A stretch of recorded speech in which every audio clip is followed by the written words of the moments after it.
Most small business owners are experts in their craft. Whether it is baking design, construction, consulting, or selling unique products, they know how to deliver value. But when it comes to managing money like a corporation, many find themselves overwhelmed or simply unaware of the strategies available. The truth is, corporate finance is not reserved for MBAs in boardrooms. It is a toolbox of practical methods that can help your small business grow with stability, clarity, and control. Once you understand how corporations manage capital, risk, and returns, you will see that many of these tools are accessible and even essential at the small business level. The first principle every business must master is capital allocation. In simple terms, this is the decision of where to put your money so it produces the highest return. Most small business owners reinvest all their profits back into their operations, often without a clear structure. But large companies evaluate where capital will yield the most results, whether that means expanding product lines, entering new markets, upgrading equipment, or even holding cash for future opportunities. For your business, this means sitting down quarterly to review available funds and ranking your options for growth. Ask yourself, will another ad campaign bring more profit than training my staff? Should I purchase new tools or upgrade software? Allocating funds intentionally, rather than by habit, is a hallmark of professional financial management. Second, understand and control your cost of capital. In corporate finance, every dollar has a cost, whether it is borrowed from a lender, raised from investors, or taken from existing profits. That cost affects how businesses make decisions. If your small business takes out a loan at 8% interest, any project funded by that loan must produce more than 8% in return to be worthwhile. If you fund something using your own profits, the cost is the opportunity you missed by not using that money elsewhere. Most small business owners never calculate their cost of capital, but knowing it empowers you to make smarter, more disciplined investments. It forces you to measure return before spending and builds a culture of financial accountability. Next, apply the principle of financial forecasting. Large companies rely on forecasts to plan for growth, hiring, expansion, and inventory. You can do the same. Start by projecting your revenue and expenses for the next 6 to 12 months, based on past trends, seasonality, and strategic goals. Break this forecast down month by month. Then, adjust it based on known factors, like expected contracts, upcoming events, or rising supplier costs. A forecast is not a perfect prediction, but it gives you a roadmap. It lets you prepare for slow seasons, scale during high demand periods, and avoid panic-driven decisions. Most importantly, it gives your business financial rhythm, a beat that guides your actions throughout the year. Another powerful corporate concept is leverage. In finance, leverage means using borrowed money to increase your return on investment. Many small business owners avoid debt entirely, fearing risk, but not all debt is harmful.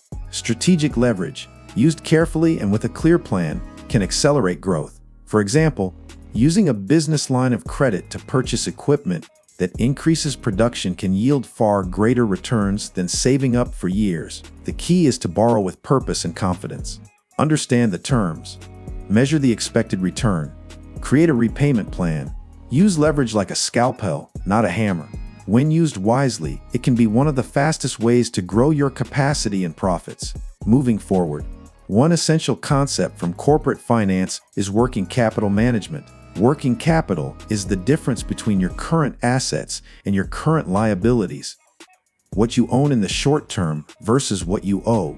Managing it means ensuring you always have enough liquidity to meet your short-term obligations without choking long-term growth.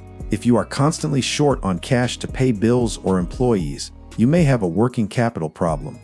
Maybe clients are paying too slowly, or inventory is tying up too much money. The fix is not always more revenue.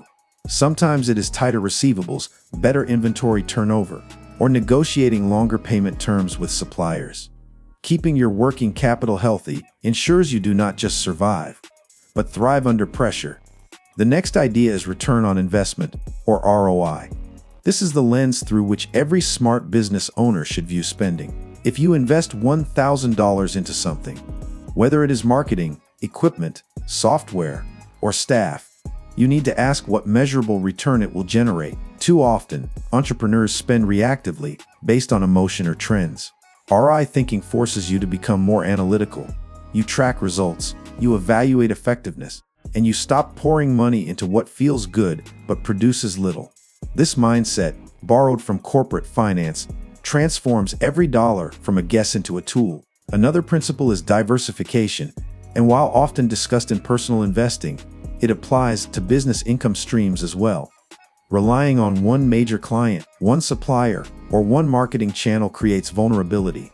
Big corporations diversify by geography, product lines, or customer segments. You can do the same on a smaller scale. Begin by evaluating your revenue sources. Is more than 40% coming from one client? Then you are exposed. What happens if they leave? Start building parallel income streams, different products, new audiences, or recurring revenue options.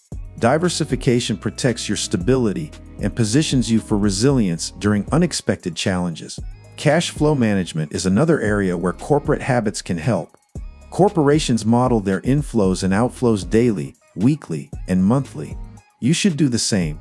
A small business often fails not because it is unprofitable, but because it runs out of cash at the wrong time. You must anticipate when expenses are due and when income will arrive.